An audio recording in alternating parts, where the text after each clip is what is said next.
നമസ്കാരം. KCBCയുടെ അതായത് കേരള കത്തോലിക്ക മെത്രാൻ സമിതിയുടെ ബൈബിൾ കമ്മീഷന്റെ സെക്രട്ടറിയാണ് ഫാദർ ജോഷി മയ്യാറ്റിൽ. എനിക്ക് അദ്ദേഹത്തോട് വലിയ മതിപ്പ് തോന്നാറുണ്ട്. പല വൈദികരും മെത്രാന്മാരും മടിച്ചു നിൽക്കുന്നിടത്ത് അദ്ദേഹം തുറന്നു പറയാറുണ്ട് ചില പച്ചയായ സത്യങ്ങൾ. വഖഫ് വിഷയത്തിൽ മുനമ്പങ്കാരുടെ സഹന സമരത്തെ സർവാത്മന പിന്തുണച്ച് പൊളിറ്റിക്കൽ കറക്റ്റ്നെസ് നോക്കാതെ പച്ചയ്ക്ക് സത്യം വിളിച്ചു പറയുന്നത് കേട്ടപ്പോഴാണ് ഞാൻ അദ്ദേഹത്തെ ശ്രദ്ധിക്കുന്നത്. പക്ഷെ എന്നിട്ടും എന്തിനാണ് ഫാദർ ജോഷി മയ്യാറ്റിൽ സജിത് ജോസഫ് എന്ന സുവിശേഷ തട്ടിപ്പുകാരനെ താങ്ങിക്കൊണ്ട് നടക്കുന്നത് എന്ന് മാത്രം എനിക്ക് മനസ്സിലാവുന്നില്ല. സജിത് ജോസഫ് ഇടുക്കി ജില്ലയിലെ പരുന്തുംപാറയിൽ സർക്കാർ ഭൂമി കയ്യേറുകയും ആ കയ്യേറ്റം മറയ്ക്കുന്നതിന് വേണ്ടി ഒരു കുരിശ് സ്ഥാപിക്കുകയും ചെയ്തത് വാർത്തയായിരുന്നു. മറുനാടനായിരുന്നു ആ വാർത്ത പുറത്തു കൊണ്ടുവന്നത്. മറ്റു മാധ്യമങ്ങൾ അത് ഏറ്റെടുത്തു.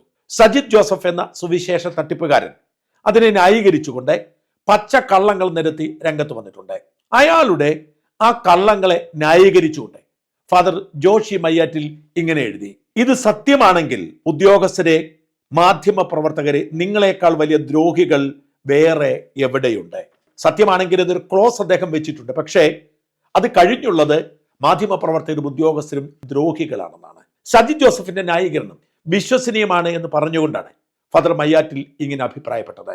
ദീപികയുടെ ന്യൂസ് എഡിറ്റർ ജോൺസൺ പൂവന്തുരുത്തടക്കം കുറെ അധികം ആളുകൾ ഇതെനിക്ക് ഇട്ടു തന്നിട്ട് നിങ്ങൾ കണ്ടില്ലേ, എന്തിനാണ് ഈ പാവത്തെ വേട്ടയാടുന്നത് എന്ന് ചോദിച്ചു. ആദ്യമേ പറയട്ടെ, സജിത് ജോസഫ് നുണ പറഞ്ഞ് ജീവിക്കുന്ന ഒരു മനുഷ്യനാണ്. അയാൾ വീണ്ടും വീണ്ടും നുണ പറയുന്നു യേശുവിനെ തൊട്ട്. അതിലേക്ക് കടക്കാം. അതിനു മുൻപ് ഇവർ പറയുന്നത് പോലെ സജിത് ജോസഫ് പറഞ്ഞത് ശരിയാണെന്ന് കരുതുക. അയാൾക്ക് പട്ടയമുള്ള ഭൂമിയാണ്, അതിൽ ഒരു കയ്യേറ്റവുമില്ല. അതൊന്ന് പരിശോധിക്കാൻ ചോദിച്ചതേ ഉള്ളൂ. അപ്പോഴേക്കും കയ്യേറ്റ ഭൂമി എന്ന പേരിൽ വാർത്ത വന്നു. ഇത് ശരിയാണെന്ന് കരുതുക. എങ്കിൽ പോലും അതിനു മുൻപ് ന്യായീകരിക്കുന്നവർ 2-3 കാര്യങ്ങൾക്ക് ഉത്തരം നൽകണം. ഒന്ന്, സജിത് ജോസഫിന് വരുമാന മാർഗം എന്താണ്? അയാൾക്ക് എങ്ങനെയാണ് പരുന്തുംപാറയിലടക്കം ചങ്ങനാശ്ശേരിയിലടക്കം കേരളത്തിന്റെ നാനാഭാഗത്തും കോടിക്കണക്കിന് സ്വത്തുണ്ടായത്, ഹോട്ടലുകളടക്കം പല വ്യവസായങ്ങളുണ്ടായത്? ഈ പറയുന്ന റിസോർട്ട് ഭൂമി പോലും കോവിഡിന്റെ മൂർധന്യത്തിൽ 2021 വാങ്ങിയതാണ്. കോവിഡ് കാലത്ത് സുവിശേഷ പ്രസംഗകർക്കൊന്നും തൊഴിലില്ലായിരുന്നു. ഇയാൾ യേശുക്രിസ്തുവിനെ പ്രസംഗിച്ച് നടക്കുമ്പോൾ ഇയാൾ എങ്ങനെയാണ് കോടീശ്വരനായത്? അതിനാദ്യം ഉത്തരം പറയണം. അത് അഴിമതിയിലൂടെയാണ്. യേശുക്രിസ്തുവിനെ വിറ്റാണ്. 2, ഇയാളും ഇയാളുടെ ഭാര്യയും അനേകം പേർക്ക് രോഗശാന്തി നൽകിയിട്ടുണ്ടെന്ന് അവകാശപ്പെടുന്നു. അനേകം പേരെ ജീവിതത്തിലേക്ക് തിരിച്ചു കൊണ്ടുവന്നിട്ടുണ്ടെന്ന് അവകാശപ്പെടുന്നു. നമ്മൾ കണ്ടതാണ്. എണീറ്റ് നിൽക്കാൻ വയ്യാത്തവർ എണീറ്റ് ഓടുന്ന ദൃശ്യങ്ങൾ, തലച്ചോറിലെ ക്യാൻസർ ഞൊടിയിടയിൽ അപ്രത്യക്ഷമാകുന്ന അത്ഭുതങ്ങൾ, അങ്ങനെ ഒരുപാട് അത്ഭുതങ്ങൾ കാട്ടിയാണ് ഇയാൾ ധ്യാന ഗുരുവായി മുമ്പോട്ട് പോകുന്നത്. ഈ അത്ഭുതം സിദ്ധിച്ചവർ എവിടെയാണ്? അവരുടെ ആരുടെയെങ്കിലും ഇയാൾ സുഖപ്പെടുത്തുന്നതിന് മുൻപുള്ള മെഡിക്കൽ ഹിസ്റ്ററിയും സുഖപ്പെടുത്തിയതിനു ശേഷമുള്ള മെഡിക്കൽ ഹിസ്റ്ററിയും ആരെങ്കിലും കണ്ടിട്ടുണ്ടോ?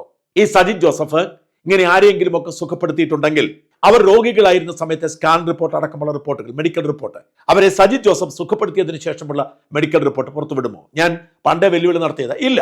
അതുകൊണ്ട് തന്നെ ഈ സജിത് ജോസഫ് നടത്തുന്ന രോഗശാന്തി തട്ടിപ്പാണ്. അയാൾക്ക് തെളിവ് പുറത്തുവിടാൻ കഴിയുന്നത് വളരെ എളുപ്പമല്ലേ? വിശ്വാസമുള്ളവർ വിചാരിച്ചാൽ രോഗശാന്തി നടക്കില്ല എന്നൊന്നും പറയുന്ന കൂട്ടത്തിലല്ല ഞാൻ. യേശു ക്രിസ്തു തന്നെ പറഞ്ഞിട്ടുണ്ട്, ഈ മലയോട് നിങ്ങൾക്ക് വിശ്വാസം ഉണ്ടെങ്കിൽ മാറി കടലിൽ പോയി വീഴാൻ പറഞ്ഞാൽ വീഴുമെന്ന്. കടുകുമണിയോളം വിശ്വാസമുണ്ടെങ്കിൽ. പക്ഷേ ഒരാൾ ക്യാൻസർ രോഗിയാണെങ്കിൽ, ഒരാൾക്ക് എണീക്കി നിൽക്കാൻ വയ്യെങ്കിൽ അയാളെ ചികിത്സിക്കുന്ന ഒരു ഹിസ്റ്ററിയാണ്. ആ ഹിസ്റ്ററി എവിടെ? അതേ ചികിത്സിച്ചവർ തന്നെ ഈ സൗഖ്യമാകലിന് ശേഷം മെഡിക്കൽ ഹിസ്റ്ററി പുറത്തുവിട്ടുകൂടെ? അതിനെന്താണ് ഇത്ര ബുദ്ധിമുട്ട്? ഇത് മാത്രമേ ചോദിക്കുന്നുള്ളൂ. ഇയാൾ തട്ടിപ്പ് നടത്തുകയാണ്, യേശു ക്രിസ്തുവിന്റെ പേരിൽ നുണ പറയുകയാണ്, പാവപ്പെട്ട മനുഷ്യരെ പിഴിഞ്ഞെടുക്കുകയാണ്. ആ പിഴിഞ്ഞെടുക്കുന്ന സ്വത്തുകൊണ്ട് ഇയാൾ കോടിക്കണക്കിന് രൂപ പാർട്ടി നേതാക്കന്മാരുടെ പിന്തുണയോടെ ഉണ്ടാക്കിക്കൊണ്ടിരിക്കുന്നു. അങ്ങനെ ഇയാൾ കെട്ടിപ്പൊക്കിയ ബിസിനസ് സാമ്രാജ്യത്തിന്റെ ഭാഗമാണ് പരുന്തുംപാറയിൽ റിസോർട്ട് സമുച്ചയം. അയാൾ പറയുന്നത് ഇത് ധ്യാനാവശ്യത്തിന് വേണ്ടി ഉണ്ടാക്കിയെന്നാണ്. അതിന്റെ ദൃശ്യങ്ങൾ നമ്മൾ കണ്ടില്ലേ? അത് ആഡംബര റിസോർട്ടാണ്. അനേകം റിസോർട്ടുകൾ ഉണ്ടാക്കിയിരിക്കുന്നു. ഇപ്പോൾ അയാൾ പറയുന്നു, എല്ലാവരും പറയുന്നത് നുണയാണ്. കുറെ രേഖകൾ മുമ്പോട്ട് വെക്കുകയാണ്. രേഖകൾ കാണിച്ചിട്ട് അയാൾ പറയുന്നു, നോക്കൂ, 1952 മുതലുള്ള ഹിസ്റ്ററി, അന്ന് മുതൽ പട്ടയം കിട്ടിയ ഭൂമി, പലരിലൂടെ കൈമാറിയതിന്റെ മുഴുവൻ മുന്നാധാരങ്ങൾ ഒക്കെ വെച്ചിട്ട് അയാൾ പറയുന്നു ഏതാണ് 3 ഏക്കറോളം ഭൂമി. ഈ 3 ഏക്കറോളം ഭൂമി 2021 അയാൾ വാങ്ങിയെടുത്തു. അവിടെ അയാൾ ധ്യാനാവശ്യത്തിന് വേണ്ടി കെട്ടിടങ്ങൾ പണിതു. അവിടെ അയാൾ കുരിശ് സ്ഥാപിച്ചു. ഇതെല്ലാം നിയമപരമായി നടന്നു. അതിനിടയിൽ അയാൾക്കൊരു നോട്ടീസ് വന്നു. നോട്ടീസിൽ നിങ്ങളുടെ ഈ സർവേ നമ്പറുള്ള ഭൂമിയിൽ ന്യായമായിട്ടാണോ എന്ന് കാണിക്കാൻ ഞങ്ങളുടെ അടുത്ത് കൊണ്ടുവരണമെന്ന് പറയുന്നു. അയാൾ ആ തെളിവെടുപ്പിന് സഹകരിക്കുന്നു, രേഖകൾ കൊടുക്കുന്നു. പരിശോധന പൂർത്തിയാകുന്നതിന് മുൻപ് മാധ്യമങ്ങൾ വാർത്ത എഴുതുന്നു, ഇത് തട്ടിപ്പാണ്, വെട്ടിപ്പാണ്, കയ്യേറ്റമാണെന്ന്. അങ്ങനെ അയാൾ ന്യായീകരിക്കുന്നു. അത് പലരും വിശ്വസിക്കുന്നു. വാസ്തവത്തിൽ സജിത്ത് എന്തൊരു തട്ടിപ്പുകാരനാണ് എന്നതിന്റെ മറ്റൊരു തെളിവായി മാറുന്നു ഇത്. സജിത് ജോസഫ് കാണിക്കുന്ന ഈ 3-3.5 ഏക്കർ ഭൂമി അത് പട്ടയമുള്ള ഭൂമിയാണ്. ആ രേഖകൾ ശരിയാണ്. അത് സജിത് ജോസഫ് പലരിൽ നിന്നും 2021 വാങ്ങിയെടുത്തതാണ്. എന്നാൽ സജിത് ജോസഫെ ഇവിടെ കയ്യേറി എന്ന് പറയുന്നത് ആ 3.5 ഏക്കർ അല്ല. ആ 3.5 ഏക്കറിന്റെ രേഖകൾ സർക്കാർ ചോദിച്ചു എന്നത് സത്യമാണ്. അത് അതുകൂടി പരിശോധിക്കാൻ ചോദിച്ചതാണ്. അതിന്റെ പരിശോധന നടക്കാനിരിക്കുന്നതേ ഉള്ളൂ. എന്നാൽ സജിത് ജോസഫ് ഔദ്യോഗികമായി തന്റെ പേരിലും തന്റെ ഭാര്യയുടെ പേരിലും ഉണ്ടാക്കിയിരിക്കുന്ന ഭൂമിക്ക് അപ്പുറത്തേക്ക് സർക്കാർ ഭൂമി പിടിച്ചെടുത്തു എന്നതാണ് ആരോപണം. സജിത്ത് ഇപ്പോൾ നമ്മളെ കാണിക്കുന്നത് അയാൾ 1952 മുതൽ കൈമാറി വാങ്ങിയ ഈ 3.5 ഏക്കറിന്റെ കണക്ക് മാത്രമാണ്. അയാളുടെ ഭാര്യയുടെ പേരിൽ അതിനേക്കാൾ കൂടുതൽ ഭൂമിയുണ്ട്. അതിന്റെ രേഖകൾ വിവരാവകാശ പ്രകാരം ഞങ്ങൾ ശേഖരിച്ചതാണ്. ഞാൻ പ്രേക്ഷകരെ കാണിക്കുന്നത് മുഴുവൻ അതാണ്. 2 വർഷം മുമ്പ് സജിത്തിന്റെ ഭാര്യയുടെ പേരിലുള്ള പരുന്തുംപാറയിൽ പലരിൽ നിന്ന് വാങ്ങിയ സ്വത്തിനെ കുറിച്ച് ഞങ്ങൾ റിപ്പോർട്ട് ചെയ്ത ഭാഗം കേൾക്കുക. ഞങ്ങളുടെ കിട്ടിയിരിക്കുന്ന രേഖകൾ രേഷ്മ എന്നാൽ ഒപ്പിട്ട് പൂർത്തീകരിച്ചതോ അയാൾക്ക് അനുകൂലമായി ഒപ്പിട്ട് പൂർത്തീകരിക്കപ്പെട്ടതോ ആയ രജിസ്റ്റർ ചെയ്യപ്പെട്ട ആധാരങ്ങളുടെ വിവരങ്ങൾ നൽകിയ ഒരു സർട്ടിഫിക്കറ്റിന് വേണ്ടി അപേക്ഷിച്ചുള്ളതിൽ അങ്ങനെ രേഖകൾക്ക് 2016 മുതൽ 2022 മെയ് മാസം 17 വരെയുള്ള വർഷങ്ങൾ അത് സംബന്ധിച്ച പുസ്തകങ്ങളും സൂചനയും എന്ന് പറഞ്ഞ് വിശദമായി തന്നിരിക്കുന്നു. പീരുമേട് താലൂക്കിലെ ഒപ്പിട്ട് പൂർത്തീകരിച്ച് 06/2019 ആധാരത്തിന്റെ സ്വഭാവം മൂല്യം 4,40,40,000 ഒപ്പിട്ട് പൂർത്തീകരിച്ച അന്തോണി കാരയിൽ തേർച്ച ചെയ്യുന്ന രേഷ്മ സജിത്ത്. സ്ഥലത്തിന്റെ അളവ് പറയുന്നില്ല ഇതിനകത്ത്. അടുത്തത് പീരുമേടിൽ 28/09/2020 മൂല്യം എന്ന് പറഞ്ഞ 5,28,000. അടുത്ത പീരുമേടിൽ വില്ലേജിൽ പെട്ട തന്നെ അവിടെ തന്നെ 18/02/2021 2,61,000. അടുത്തത് പീരുമേട് തന്നെ 07/10/2020 വിലയാധാരം 9,50,000. അടുത്തത് 12/01/2021 വിലയാധാരം 15,36,000. നിരവധി പേരിൽ നിന്നാണ് ആ 15 ലക്ഷത്തി മേടിച്ചിരിക്കുന്നത്. അടുത്തത് അതേ സ്ഥലത്ത് തന്നെ 12/01/2020 4,70,000. ഇതൊക്കെ വിവരാവകാശ നിയമപ്രകാരം ഞങ്ങൾ വാങ്ങിയതാണ്. ഈ പരിസരത്തുള്ള നിരവധി പേരിൽ നിന്നും ചുളുവിലേക്ക് വാങ്ങി അത് റിസോർട്ടാക്കി മാറ്റി. ഈ പറയുന്ന ഇയാളുടെ ഏതാണ്ട് 10 ഏക്കറോളം വരുന്ന ഭൂമിക്ക് അയാൾ പണിതിരിക്കുന്ന വേലിക്ക് കോടികൾ മുടക്കേണ്ടി വരും. കോടികൾ. അവിടെ അയാൾ പണിതിരിക്കുന്ന റോഡിന് അസാധാരണമായ മൂല്യമുള്ള നമ്മളെ വിമാനത്താവളത്തിലേക്കൊക്കെ പണിയുന്ന പോലത്തെ സുന്ദരമായ റോഡാണ് പണിതിരിക്കുന്നത്. അതേക്കുറിച്ച് പോലും സജിത്ത് പറയുന്നില്ല. സജിത്തിന്റെ പേരിലുള്ള ഭൂമിയെക്കുറിച്ച് മാത്രം പറഞ്ഞ് ജനങ്ങളെ പറ്റിക്കുന്നു. സജിത്തിന്റെ പേരിൽ മാത്രമല്ല, സജിത്തിന്റെ ഭാര്യയുടെ പേരിലും നിയമപരമായി പലരിൽ നിന്നും വാങ്ങിയ ഭൂമിയുണ്ട്. ഈ ഭൂമിക്കൊപ്പം റവന്യൂ ഭൂമി കൂടി കയ്യേറി എന്നതാണ് കേസ്. അതിലാണോ കുരിശ് കെട്ടിയിരിക്കുന്നത് അതോ സജിത്തിന്റെ പേരിലുള്ള ഭൂമിയിലാണോ എന്ന് വ്യക്തമല്ല. എന്തായാലും ഈ കുരിശ് കെട്ടിപ്പൊക്കിയത് ഈ വിവാദം ആരംഭിച്ചപ്പോഴാണ്. കഴിഞ്ഞ കുറേ കാലങ്ങളായി ഞങ്ങൾ ഈ വാർത്ത ചെയ്യുന്നുണ്ട്. ഞങ്ങളുടെ വാർത്ത വന്നതിന്റെ തൊട്ട് പിന്നാലെയാണ് കുരിശ് സ്ഥാപിച്ചത്. മറ്റു പത്രങ്ങളിൽ വന്നതിന് മുമ്പാവാം, എന്നാൽ ഞങ്ങളുടെ വാർത്ത വന്നതിന് തൊട്ട് പിന്നാലെയാണ് കുരിശ് സ്ഥാപിച്ചത്. ഈ കുരിശ് ബോധപൂർവം ഉണ്ടാക്കിയെടുത്തതാണ്. റിസോർട്ടിൽ കുരിശിന്റെ ആവശ്യമില്ല. സജിത്ത് നുണ പറഞ്ഞ് നാട്ടുകാരെ പറ്റിക്കരുത്. സജിത്തിന്റെ പേരിൽ ഭൂമിയുണ്ട്, അത് സത്യമാണ്, രേഖകളും ശരിയാണ്. സജിത്ത് എന്തുകൊണ്ട് ഭാര്യയുടെ പേരിലുള്ള ഭൂമിയുടെ കാര്യം പറയുന്നില്ലെന്നറിയില്ല. അത്രയും ഭൂമി ഭാര്യയുടെ പേരിലുമുണ്ട്. കൂടാതെ സർക്കാരിന്റെ ഭൂമി സജിത്ത് കയ്യേറിയിരിക്കുന്നു. അവിടമാണ് ഒഴിപ്പിക്കാൻ പോകുന്നത്, അല്ലാതെ സജിത്തിന്റെ പേരിലുള്ള ഭൂമിയല്ല.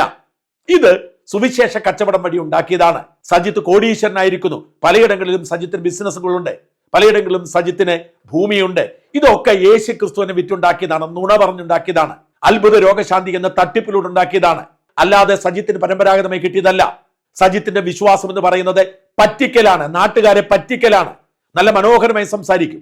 എന്നിട്ട് ഇപ്പോൾ ഒരു ഭാഗം മാത്രം സജിത്ത് പറയുമ്പോൾ ശരി, അയാളുടെ ഭൂമി 3.5 ഏക്കർ ഔദ്യോഗികമാ. ആര് പറഞ്ഞു അത് ഔദ്യോഗികമല്ലെന്ന്? അതിനപ്പുറത്തേക്കുള്ള അനധികൃത ഭൂമിയെ കുറിച്ചാണ് പറയുന്നത്. ഈ സജിത്തിനെ പോലൊരു തട്ടിപ്പുകാരനെ, സുവിശേഷ കച്ചവടക്കാരനെ, യേശു ക്രിസ്തുവിനെ ചില്ലറയായി തൂക്കി വിൽക്കുന്നവനെ എന്തിനാണ് ജോഷി അച്ഛനെ പോലുള്ളവർ സംരക്ഷിക്കുന്നത് എന്ന് മാത്രം മനസ്സിലാവുന്നില്ല. അയാൾ കത്തോലിക്ക വിശ്വാസി പോലുമല്ല. അയാൾ പെന്തക്കോസുകാരനെ ജനിച്ച് കത്തോലിക്ക വിശ്വാസത്തെ തള്ളിപ്പറഞ്ഞ് കത്തോലിക്ക വിശ്വാസത്തിലെ എല്ലാ സങ്കല്പങ്ങളും തെറ്റാണെന്ന് പറഞ്ഞ് അവിടെ നിന്ന് പുറത്താക്കപ്പെട്ടപ്പോൾ, അവിടുത്തെ കച്ചവടം പൂട്ടിയപ്പോൾ കച്ചവട സാധ്യത നോക്കി വന്നതാണ്. അയാളെ പള്ളികളിൽ കൊണ്ട് ധ്യാനിപ്പിക്കുക, പിരിക്കാൻ അനുവദിക്കുക. അയാൾ കള്ള രോഗശാന്തി കാണിച്ച് നാട്ടുകാരെ പറ്റിച്ച് കോടികളുടെ സ്വത്തുണ്ടാക്കി ജീവിക്കുക. എന്തൊരവസ്ഥയാണ്! ഇതിനെയൊക്കെ എന്തിനാണ് കത്തോലിക്ക സഭ താങ്ങുന്നത്? എന്തുകൊണ്ടാണ് ഇയാൾക്കെതിരെ ക്രിമിനൽ നടപടിയെടുക്കാത്തത്? അപ്പം നിയമസഭയിൽ റവന്യൂ മന്ത്രി പറഞ്ഞു വ്യാജരേഖ ഉണ്ടാക്കിയാണ് അയാൾ പട്ടയം എടുത്തിരിക്കുന്നത് എന്ന്. എന്താണ് അയാൾക്കെതിരെ വ്യാജരേഖ ഉണ്ടാക്കിയതിന് കേസെടുക്കാത്തത്? എന്തുകൊണ്ടാണ് അയാളെ പിടിച്ച് ജയിലിൽ അടയ്ക്കാത്തത്? ബൈജുസ്വാമി ചോദിച്ച ചോദ്യത്തിനോട് ഉത്തരം പറയേണ്ടതുണ്ട്. പരുന്തുംപാറയിൽ കുരിശ് സ്ഥാപിച്ച് സർക്കാർ വക ഭൂമി കയ്യേറിയതാണെന്നും ബ്രദർ സജിത് ജോസഫ് വ്യാജമായി നിർമ്മിച്ച പട്ടയം വഴി സ്ഥലം ഉടമയായി തെറ്റിദ്ധരിപ്പിച്ചാണ് വൻ റിസോർട്ട് അവിടെ നിർമ്മിച്ചതെന്നും കളക്ടർ നൽകിയ സ്റ്റോപ്പ് മെമ്മോ ലംഘിച്ചാണ് കുരിശ് സ്ഥാപിച്ചതെന്നും റവന്യൂ മന്ത്രി നിയമസഭയിൽ പ്രസ്താവിച്ചു. പത്രങ്ങളും ഉദ്യോഗസ്ഥരുമല്ല, റവന്യൂ മന്ത്രി നിയമസഭയിൽ പറഞ്ഞതാണ്.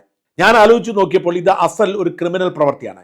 ജാമ്യം കിട്ടാത്ത ക്രിമിനൽ ഒഫൻസ് ആണ് ഇതിലെ എല്ലാ കുറ്റങ്ങളും. സർക്കാരിന് പോട്ടെ, ഏതെങ്കിലും ഒരു സ്വകാര്യ ഇടപാടിൽ പോലും വ്യാജരേഖ ഉണ്ടാക്കിയാൽ വളരെ ഗൗരവമേറിയ ഒഫൻസ് ആണ്. വ്യാജമായ എക്സ്പീരിയൻസ് സർട്ടിഫിക്കറ്റ് ഉണ്ടാക്കി ജോലിക്ക് കയറിയവരെ പോലും കേസെടുത്ത് അറസ്റ്റ് ചെയ്ത് ജയിലിലേക്ക് വിടാറുണ്ട്. അതേപോലെ വ്യാജമായി ഉണ്ടാക്കിയ ലെറ്റർ ഹെഡ് വഴി എന്തെങ്കിലും ചെയ്യുന്നവരെയും കേസിലാക്കി ജയിലിലിടാറുണ്ട്. അപ്പോഴാണ് തട്ടിപ്പ് നടത്താൻ സർക്കാരിന് ചിഹ്നം ഉൾപ്പെടെ കുറെ പേരുടെ ഒപ്പുപോലും വ്യാജമായി ഉണ്ടാക്കി കോടിക്കണക്കിന് രൂപ വിലമതിക്കുന്ന ഭൂമി കയ്യേറിയതെന്ന് ഓർക്കണം. അത് മാത്രമല്ല, ഒരു മജിസ്ട്രേറ്റ് കൂടിയ കലക്ടർ ഇടുന്ന ഉത്തരവ് കോടതിയുടെ ഉത്തരവ് പോലെയാണ്. അതും ലംഘിച്ച് നിയമത്തെ പുല്ലുവില കൽപ്പിച്ച് വർഗീയ കലാപം ഉണ്ടാക്കുന്ന മറ്റൊരു കുറ്റകൃത്യം കൂടി ചെയ്ത ഒരുത്തൻ വിലസുകയാണ്. സത്യത്തിൽ ലെവൻ ആ കുരിശു പൊളിച്ചു കളഞ്ഞതുകൊണ്ട് 2 രോമം പോയ പോലെയേ ഉള്ളൂ. കിട്ടിയാൽ ഊട്ടി, ഇല്ലെങ്കിൽ ചട്ടി മോഡലായിരുന്നു കയ്യേറ്റം. സത്യത്തിൽ ഗൗരവമുള്ള ജാമ്യമില്ലാത്ത കുറ്റകൃത്യം എന്നുറപ്പായിട്ടും ലെവനെയൊക്കെ കേസിൽ ജയിലിലിടാത്തത് എന്താണ് എന്നതാണ് എൻ്റെ ചോദ്യം. ഈ ചോദ്യത്തിനാണ് സർക്കാർ ഉത്തരം പറയേണ്ടത്. വ്യാജരേഖ ഉണ്ടാക്കിയിട്ടുണ്ടെങ്കിൽ, സർക്കാർ ഭൂമി കയ്യേറിയിട്ടുണ്ടെങ്കിൽ അറസ്റ്റ് ചെയ്ത് ഈ തട്ടിപ്പുകാരനെ ജയിലിൽ അടയ്ക്കണം.